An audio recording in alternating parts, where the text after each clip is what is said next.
Bismillahirrahmanirrahim. Pada saat baginda Nabi SAW akan meninggal dunia dan beliau lagi sakit keras, maka beliau keluar karena mendengar beberapa sahabatnya menangis terisak-isak, khawatir kalau beliau meninggal dunia. Maka beliau pun keluar, kemudian naik di atas mimbar semampu beliau. Setelah memuji Allah Subhanahu wa taala dan bersalawat untuk diri beliau sallallahu alaihi wasallam, maka beliau mengatakan, wahai sekalian manusia, fa inna mau'iduna haud. Wahai sekalian manusia, maknanya jangan kalian bersedih, karena pertemuan kita yang sebenarnya yang akan abadi itu bermula dari haudku nanti. Haud itu telaga beliau. Nabi SAW diberikan telaga oleh Allah dua, di mahsyar nanti namanya Haud, dan nanti di surga namanya Kautsar, yang ada surah Al-Kautsar. Kata Nabi SAW, haudku nanti di mahsyar itu seluas pandangan mata. Dalam riwayat dikatakan antara Madinah sama Hajar, atau kurang lebih 1000 km perjalanan, dipenuhi dengan canteng-canteng seperti jumlah bintang di langit. Siapa yang minum darinya tidak akan pernah haus selamanya. Riwayat ini menggambarkan kepada kita bagaimana Nabi SAW memberikan kesadaran kepada para sahabatnya, jangan kalian sedih.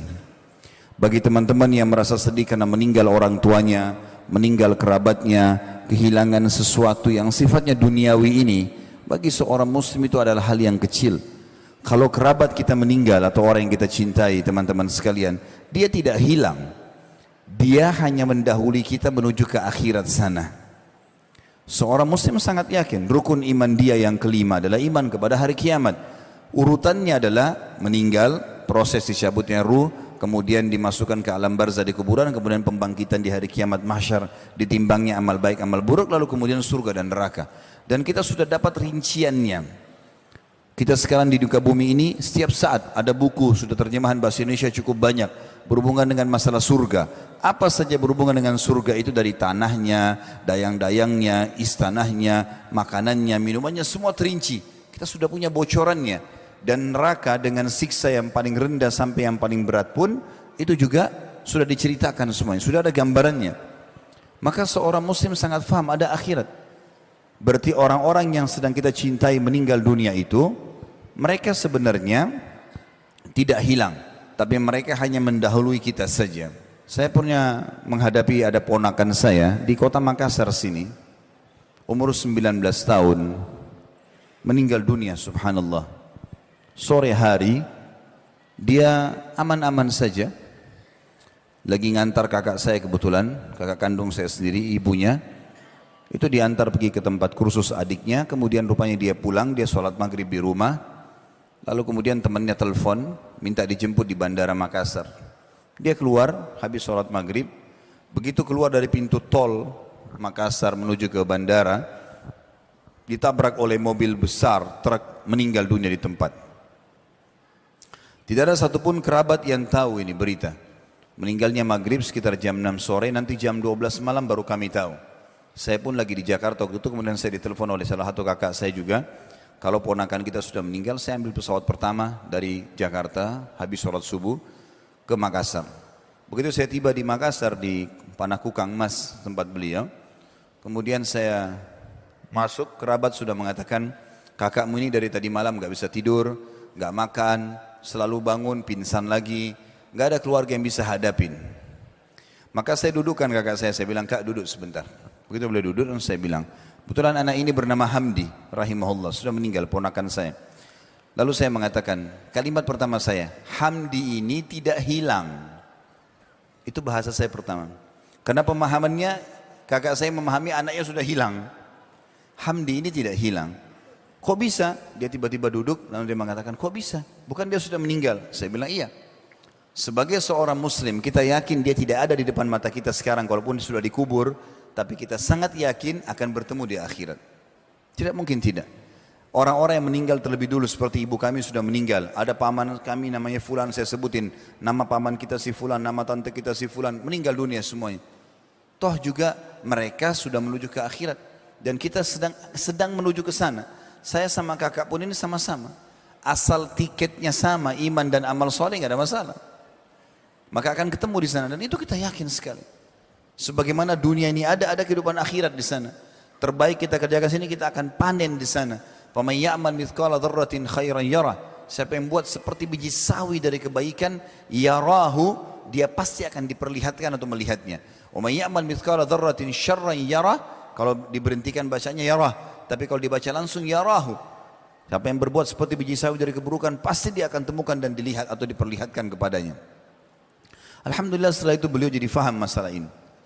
Juga teman-teman, itu bagi orang yang kehilangan kerabat. Kalau ada kehilangan benda, materi, seseorang kalau yakin adanya kehidupan akhirat, jadi ringan buat dia.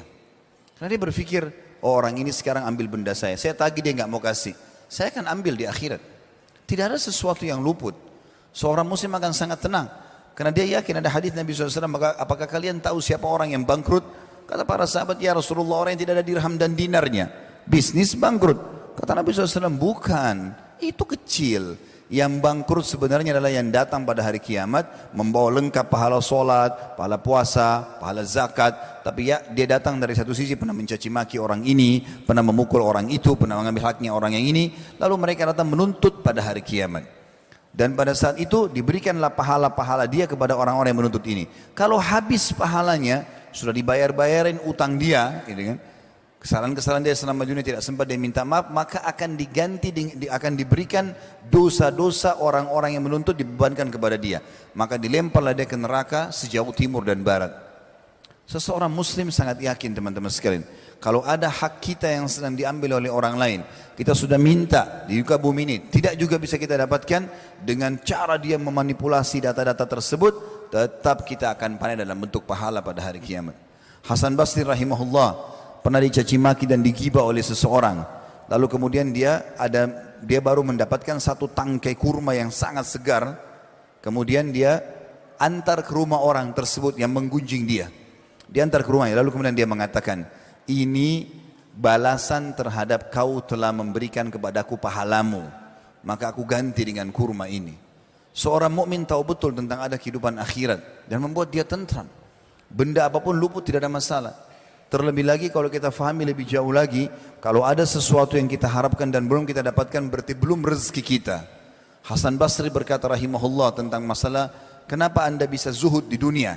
Bagaimana bisa anda ini selalu akhirat targetnya? Dia mengatakan, karena saya sangat tahu kalau ya, Allah telah membagi rezeki dan tidak akan pernah rezekiku diambil oleh orang lain. Gak ada ceritanya orang lain makan kemudian itu berarti punya saya yang diambil sama dia. Memang sudah rezeki dia. Dan aku selalu senang karena aku taat dan aku selalu patuh. Karena aku tahu amal solehku tidak akan dikerjakan oleh orang lain, maka aku sibuk beramal soleh. Dan aku yakin Allah Tuhanku mengawasiku, maka aku tidak mau ya, bermasalah karena dia melihatku. Dan juga aku tahu kematian sedang menungguku, maka aku pun punya persiapan untuk menghadapinya. Nabi SAW juga mengingatkan kepada kita teman-teman, melalui dunia ini selain kita mengejar prestasi terbaik, boleh silakan cari rezeki halal, pasangan yang baik, keturunan yang banyak, coba kejar, tapi halal konsepnya. Juga kalau kita punya masalah-masalah sebelum menuju kepada kematian, selesaikan semuanya. Nabi SAW waktu sakit keras setelah turun dari mimbar tadi, dalam lanjutan riwayat beliau kemudian memegang tongkatnya sambil berkata kepada para sahabat, siapa yang pernah aku sakiti, maka ini tongkatku, silakan pukul badanku. Siapa yang merasa hartanya pernah aku ambil, ini hartaku, ambillah sesuka kalian. Apa maksudnya? Nabi SAW mengajarkan kepada kita, jangan kau tinggalkan dunia sementara kau punya musuh-musuh. Karena ada hisab hari kiamat, selalu ada hubungan dengan akhirat. Karena ini ada akhirat, hati-hati, ada di sana, ya, di mana kita akan dihisab. Kata Ali bin Abi Thalib radhiyallahu anhu, dunia telah pergi. Tiap hari kita berjalan ini, hidup lagi besok pagi, sudah makin berkurang umur kita. Dan akhirat sedang datang. Dan dua-duanya punya anak-anak. Maka jadilah diri kalian anak-anak akhirat. Ingatlah, di dunia amal tanpa hisab, tapi di akhirat hisab tanpa amal. Jadi selalu dihubungkan dengan masalah akhirat. Ingat, yang kau kerjakan sini akan kau tanggung jawabkan di sana nanti. Juga bagi teman-teman yang pernah putus asa dalam beramal, merasa dirinya, oh saya pernah buat dosa, maka saya merasa tidak mungkin Allah maafkan saya. Ini keliru. Rahmat Allah luas. Dalam sebuah hadis sahih riwayat Bukhari dikatakan, nanti akan didatangkan orang pada hari kiamat dihisab oleh Allah Subhanahu wa taala. Maka pada saat dipanggil namanya si fulan, majulah, maka dia menuju ke arsy-Nya Allah, akan dihisap oleh Allah SWT. Maka mata semua menuju ke orang tersebut, lalu Allah menutupinya dengan cahaya. Di dalam hadis dikatakan, lalu tidak kelihatanlah dia oleh orang-orang yang lain. Lalu Allah bertanya kepadanya, hai fulan, bukankah kau telah bermaksiat kepada aku di waktu ini? Dia mengatakan iya. Bukankah kau telah begini dan begitu? Dia mengatakan iya. Dia akui semuanya. Lalu dikatakan, apa yang kau harapkan dariku? Kata Allah kepada hambanya. Lalu hambanya mengatakan, aku berharap pada saat kau berdosa engkau memaafkan dan engkau menutupi aibku itu. Maka kata Allah SWT, ketahuilah aku telah memaafkan semua dosa-dosamu dan aku telah terima semua amal salihmu. Pergilah, ambil bukumu dengan tangan kananmu. Maka Allah Subhanahu wa taala rahmatnya luas sekali. Dalam sebuah hadis sahih dikatakan, Allah Subhanahu, kata Nabi SAW, Allah menciptakan 100 rahmat, kasih sayang. Satu diturunkan di muka bumi ini, diantaranya adalah hewan-hewan yang mengangkat kakinya supaya anaknya tidak keinjak, gitu kan? Atau kasih sayang ibu kepada anaknya. Dan Allah masih menyimpannya 99 rahmat pada akhirat nanti. Ada lagi dihubungkan dengan masalah akhirat. Rahmat Allah luas sekali. Orang yang malas bekerja, motivasinya besar sekali dalam Islam. Kata Nabi SAW, di muka bumi ini tanam untuk akhirat. Beliau mengatakan, kalau seandainya di tangan kalian ada bibit tanaman dan kalian tahu besok kiamat, tetap tancapkan untuk mengejar, nanti akan ada nilainya di akhirat. Abdullah bin Umar radhiyallahu anhu pada saat rambutnya sudah putih semua, alisnya putih, jenggotnya putih semuanya, sudah sangat tua, hampir 100 tahun umurnya. Kemudian dia pegang bibit pohon kurma. Pohon kurma mirip dengan pohon kelapa kalau kita, lama baru berbuah, gitu kan, kalau masih kecil. Maka dia pun menancapkan, murid-muridnya lihat, lalu mereka bertanya, wahai Abdullah bin Umar, bagaimana kami memahami perilaku anda ini? Anda bukan menanam pohon yang sudah besar, tinggal panen. Ini pohon masih kecil, anda sudah tua. Mungkin anda tidak bisa menikmati. Maka jawaban dia sangat luar biasa. Dia mengatakan, kalau tidak saya nikmati, maka akan dinikmati oleh generasi yang datang setelahku. Artinya akan jadi pahala buat aku ini. Enggak ada masalah. Jadi kalau motivasi seseorang akhirat, dunia ini akan dia lalui dengan sangat mudah, ringan bagi dia. Karena dia tahu di sana ada hisapnya. Dia akan terima semua amal yang dia kerjakan. Bahkan baginda Nabi SAW mengingatkan kepada kita, ketahuilah seseorang dari kalian lebih dekat dengan surganya daripada tali sendalnya sendiri. Dan seseorang di antara kalian lebih dekat dengan nerakanya daripada tali sendalnya sendiri. Gara-gara ada seorang sahabat meninggal dunia di perang Khaybar, kemudian dia baru masuk Islam, baru syahadat. Ya, lalu kemudian terbunuh. Kata Nabi SAW, siapa yang mau lihat penghuni surga yang belum pernah sujud sekalipun, ini orangnya. Baru syahadat lalu terbunuh, gitu kan? Lalu beliau mengatakan, ketahuilah surga lebih dekat kepada kalian daripada tali sendal kalian sendiri. Azan, sholat, makan, minum, pergaulan yang halal, udah istiqomah saja, nikmati yang halal, tinggalkan yang haram. Meninggal masuk surga. Buat masalah, gunjing orang, ghibah, ngambil haknya orang lain, ambil haknya ahli waris, ribut, bohong, dusta, menipu segala macam, mati masuk neraka. Begitu mudahnya orang masuk ke surga dan masuk ke dalam neraka. Dan itu pasti terjadi. Kita harus sadar teman-teman sekalian, kita akan melalui seperti yang dikatakan Hasan Basri, hai anak Adam, kamu sebenarnya di muka bumi ini seperti bilangan, angka. Kalau bertambah satu hari, begitu kau buka matamu di pagi hari, maka berkurang bilanganmu satu. Kita sedang menuju ke sana. Maka harus kita hisab diri kita sendiri masing-masing. Ya, kita sedang menuju ke akhirat sana. Kita dengarkan bagaimana Nabi SAW mewasiatkan kepada kita tentang masalah perumpamaan bumi ini atau dunia ini.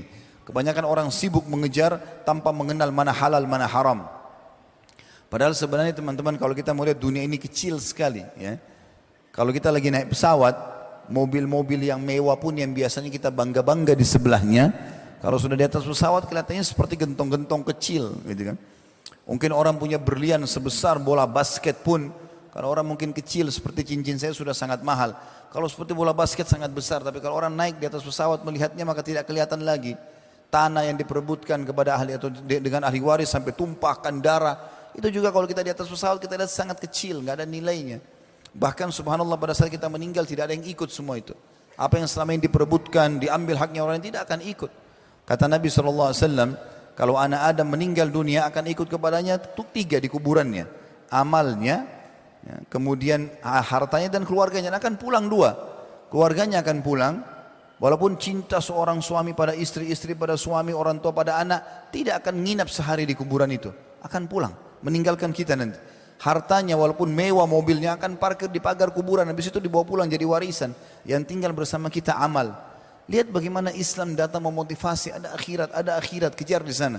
Dunia tetap cari yang terbaik, tapi yang halal, nikmati sebatas memang yang dibolehkan oleh Allah. Setelah itu kita menuju kepada akhirat. Jadi bukan masalah target di sini, karena kalau sudah target, yang jadikan target maka kita lupa ada akhirat, maka kita akan sikut sana, sikut sini, haknya orang lain diambil tanpa peduli mana halal, mana haram.